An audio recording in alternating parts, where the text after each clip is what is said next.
Last Thursday evening, I walked into my own house and discovered my wife was planning to fake a breakup with me.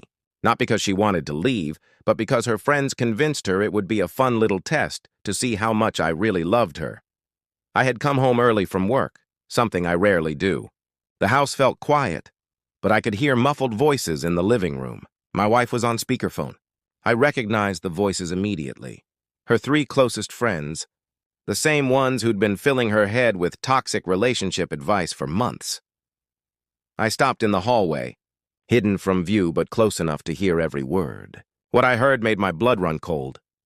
"Just tell him you need space to think about your future together," one of them said. "Men never appreciate what they have until it's threatened," another chimed in. "My cousin did this with her boyfriend last year. He practically begged her to stay and bought her a new car." My wife's voice came through, hesitant but interested. "But what if he just agrees? What if he doesn't fight for me?" she asked. "Trust me, honey. No man lets his wife walk away without a fight," they told her. "He'll cry and promise to change everything. Document it. Make it dramatic. Let him sweat for a few days, then see how hard he works to win you back." My jaw clenched. These women were treating my marriage like a social experiment. The worst part was hearing my wife actually considering it. "I don't know, girls. It feels wrong to manipulate him," she said. "It's not manipulation," one friend insisted. "It's testing his commitment. You deserve to know where you stand." I heard my wife sigh deeply. "When should I do it?" she asked. "This weekend," they said. "Make it dramatic but not over the top. Don't give him any hints. Let him sweat." Another friend laughed.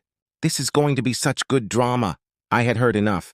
I quietly backed away from the hallway and slipped out the front door. My mind raced. Part of me wanted to storm in, but something else took over.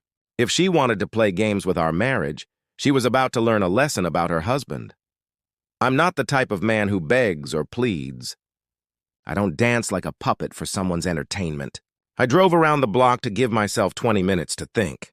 When I returned, her friends were gone and she was in the kitchen, preparing dinner like nothing had happened. "Hey, honey, you're home early," she said, kissing my cheek with what I now realized was fake affection. "Traffic was light today," I replied, studying her face. She looked nervous, fidgeting with a kitchen towel. She was unusually quiet at dinner, clearly rehearsing the script her friends had given her. I ate calmly while planning my response. That night, as we lay in bed, she was restless. I could hear the wheels turning in her head. I already knew she would go through with it. The seed had been planted, and women like her friends don't let their victims back out easily. But here's what she and her amateur psychologist friends didn't understand about me.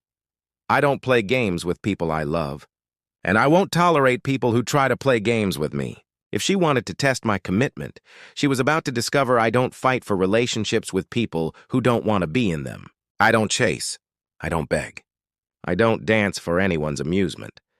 Saturday morning arrived, and so did my wife's performance. I was in the garage organizing tools when she appeared in the doorway. She looked like she'd rehearsed her lines in the mirror.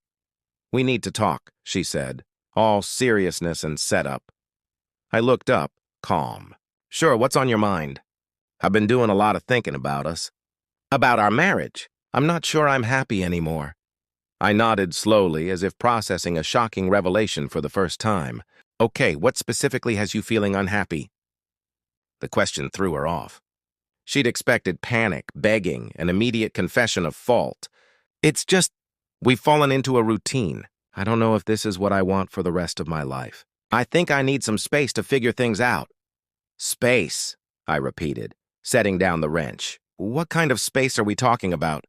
"Maybe a break. Spend some time apart," she said. "A few weeks, maybe a month." "A month?" I said, nodding. "That's reasonable. When do you want to start?" Her mouth dropped open. This wasn't according to the script at all. You're okay with this?" she stammered. "You said you need space," I replied. "If that's what you need, that's what you'll get. I'm not going to force you to stay in a marriage that doesn't make you happy." Color drained from her face. "But don't you want to talk about this? Try to work things out?" "What's to work out?" I asked. "You just told me you're unhappy and need space. I'm giving you exactly what you asked for." Panic crept into her eyes. The part where I would beg or promise to change never came. That was supposed to be her moment. Instead, I walked past her and started moving things to the guest room. "You're moving to the guest room right now?" she yelled. "Well, you asked for space." "I assumed that meant physical space, too," I said calmly. She followed me, composure shattered. "I didn't mean immediately. I thought we could discuss details." "The details seem pretty clear to me," I said. "You want a break to decide whether you want to be married to me? The sooner we start, the sooner you'll have your answer." I packed with methodical calm. She watched, struggling with how far off script this had gone. "Don't you have any questions? Any feelings about this?" she pleaded. "Of course I have feelings," I said. "But you made it clear that those feelings aren't enough to make you happy. So what's the point of discussing them?" Her phone buzzed.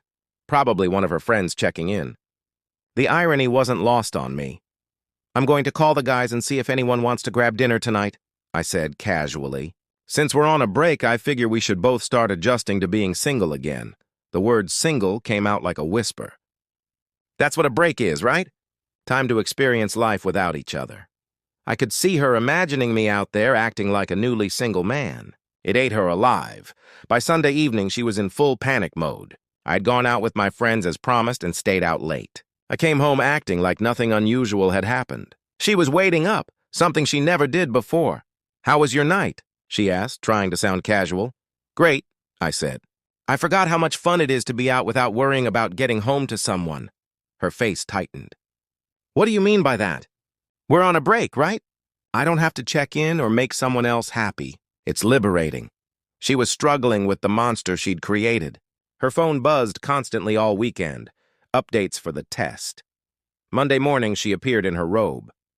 "I've been thinking about what I said on Saturday," she began. "Maybe we should try counseling instead." "Counseling?" I asked, coffee mug in hand. "You said you weren't sure you wanted to spend your life with me." "What would we counsel about?" I think I was stressed. "Work's been overwhelming. Maybe I took it out on our marriage." "Stress can make you question things," I said. "But you did say you weren't happy and needed space." "That's a serious concern," she winced. "I never said I didn't love you." "No," I said. "But you did say you were unsure about spending your life with me." She called me at work that afternoon and asked for dinner.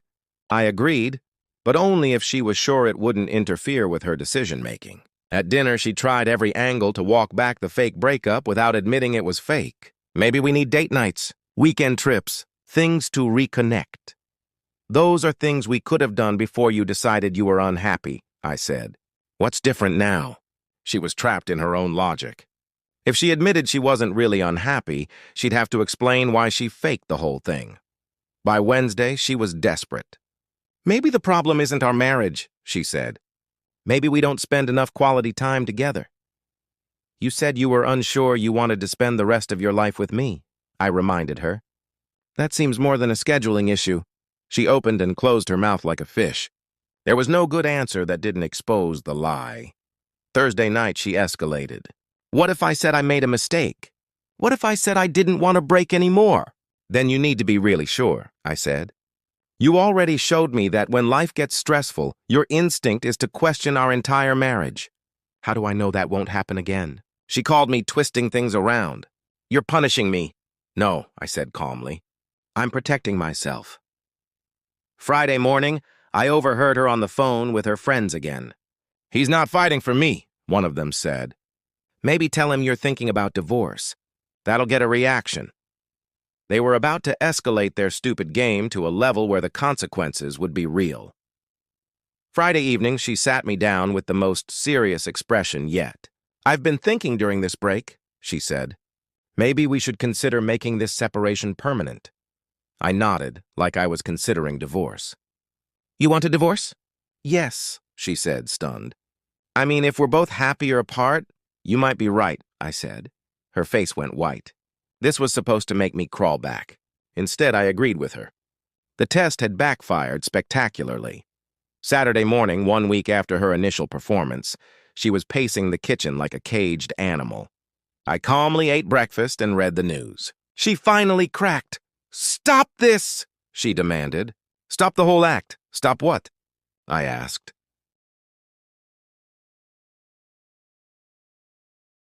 "This whole calm, accepting routine. You're supposed to fight for us." "I'm not leaving," I said.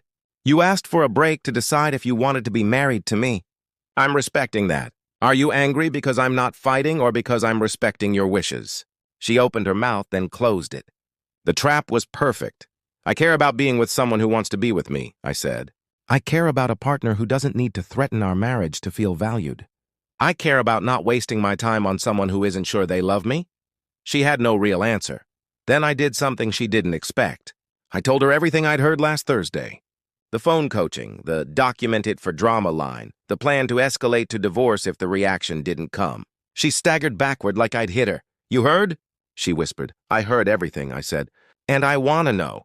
Were you actually unhappy, or was this a psychological experiment for your friend's amusement? She hesitated. Things weren't perfect, she admitted. But I didn't mean to. But you threatened our marriage, I said. And when it didn't go as planned, you doubled down instead of coming clean. Tears came, but the damage was done. I told her what would happen next. You're going to call your friends and tell them exactly how their brilliant test worked out, I said. You're going to explain how their manipulation nearly destroyed our marriage. Then you'll decide who you want to be married to, me or their approval. She said, I choose you. That's easy to say, I replied. But choosing me means more than words. It means cutting those toxic influences out of your life. No more girls' nights where our marriage gets used for entertainment. No more advice that encourages lying and manipulation. She nodded. I laid out conditions. Call each friend, tell them you're ending those friendships, schedule real marriage counseling, and rebuild trust through actions, not promises, for as long as it takes. Over the next few days, she followed through. The phone calls were awkward and painful, but she made them. She found a counselor and scheduled our first appointment. She deleted their numbers. 2 weeks later, one of those friends tried to reconcile. My wife showed me the text and asked what she should do. What do you think you should do? I asked. Block the number, she said without hesitation. 6 months later, our marriage was stronger than it had been in years. Not because we survived a crisis, but because we created boundaries about what we would and wouldn't accept from each other. My wife learned that security comes from honest communication, not manipulation. I learned that sometimes the best way to fight for your marriage is to refuse to play games that undermine it. The test was over. The lesson was permanent. If you made it this far, consider subscribing to the channel. It helps us a lot. I've picked 2 other stories I think you'll like. Click on them, and I'll see you in the next video. Goodbye for now.